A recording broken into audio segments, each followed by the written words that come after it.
श्री कृष्ण की नगरी मथुरा में ब्रज का प्रसिद्ध कंस मेला हर्षोल्लास के साथ मनाया गया। कोरोना संक्रमण का साया कंस मेले पर भी दिखाई दिया। श्री माथुर चतुर्वेद परिषद के तत्वाधान में आयोजित किए गए इस मेले में कंस के पुतले को चतुर्वेदी समाज के लोगों ने प्राचीन कंस टीले पर लाठियों से पीटा। इसके बाद कृष्ण बलराम के स्वरूप मथुरा के प्रसिद्ध विश्राम घाट पर पहुंचे, जहां पर भव्य मेले का समापन किया गया। इस मेले में चतुर्वेदी समाज के लोगों द्वारा बढ़ चढ़कर भाग लिया गया। मान्यता है कि कार्तिक शुक्ल दशमी के दिन कृष्ण बलराम ने मथुरा की रंगभूमि यानी कंस के टीले पर अत्याचारी कंस को मारा था। चतुर्वेदी समाज के लोग श्री कृष्ण के सखा के रूप में जाने जाते हैं। इसी परंपरा का निर्वहन करते हुए मथुरा में श्री माथुर चतुर्वेद परिषद के नेतृत्व में यह प्रसिद्ध मेला प्रति वर्ष आयोजित किया जाता है। कंस मेले के अवसर पर होली गेट पर भव्य सजावट की गई थी। इस प्राचीन कंस मेले में कोरोना संक्रमण को देखते हुए ठाकुर जी की सवारी को जहां खुली जीप में और कंस के पुतले को गाड़ी में ले जाया गया।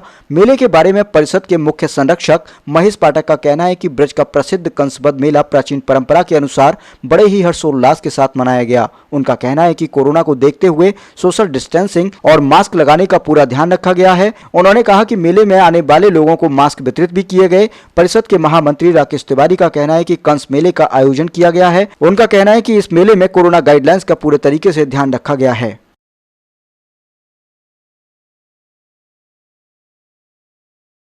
क्या संदेश देना चाहेंगे समाज? देखिए, आपको मालूम है हर वर्ष की भांति कृष्ण महोत्सव कंसवध मेला हमारे यहाँ 4 दिन होता है। 22 तारीख को गोपाष्टमी हुई, जब भगवान गाय चराने गए। 23 तारीख को अक्षय नवमी के दिन हम लोग कवि सम्मेलन करते हैं, परिक्रमा होती है।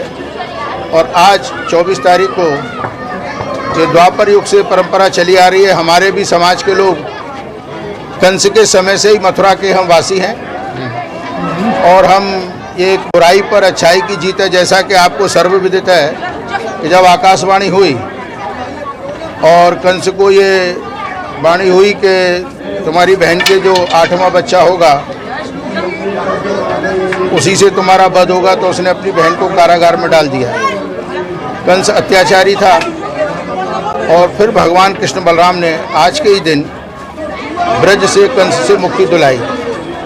तो पहले तो मल्ल विद्या होती थी, तो यही लाठी और मल्ल विद्या थी, कोई और तो हथियार थे नहीं। तो हाथी दांत से कंस का वध किया। तो आज क्योंकि कोविड-19 का समय है और हम भी ये नहीं चाहते थे, क्योंकि हम सुरक्षित रहेंगे तो मेला तो मनता रहेगा, परंतु हम चाहते थे कि हमारी 5000 साल पुरानी परंपरा है तो इसका निर्वहन भी किया जाए। तो हमने इसको एक सांकेतिक रूप में, हालांकि प्रोग्राम हमारे सब हुए, जो एक भव्य हमारा प्रोसेसन निकलता था वो हमने अवॉइड किया। और आपको मालूम है कि कंसवध के बाद कृष्ण बलराम यहाँ से विश्राम घाट जाते हैं, जो हमारी परंपरा रही है वहाँ वो विश्राम करते हैं और पहले उन दोनों की आरती होती है, कृष्ण बलराम की, भगवान की, और उसके बाद यमुना जी की आरती होती है। कंसवध मेले के तहत 4 दिवसीय कार्यक्रम जो होता है उसमें आप कंसवध मेले का आयोजन हुआ और कोविड की गाइडलाइन के अनुसार कोई भी शोभा यात्रा का आयोजन नहीं हुआ। कंस का पुतला कंस टीले पर आया, ठाकुर जी ने प्रतीकात्मक रूप से उनको झंडी दिखाई। उसके बाद चतुर्वेदी समाज के सभी बंधुओं ने कंस को कूटा। उसके बाद ठाकुर जी एक वाहन में बैठ के कंसघाट पहुँचे, जहाँ पे दूसरा नियम पूरा हुआ और हमारी समाज के सभी बंधुओं ने बड़ा पालन करते हुए हमने मास्क भी बनवाए, सैनिटाइजर बनवाया और लोगों से अपील की कि वो 2 गज की दूरी रखें, क्योंकि अगर समाज बचेगा तो मेला और भव्य होगा।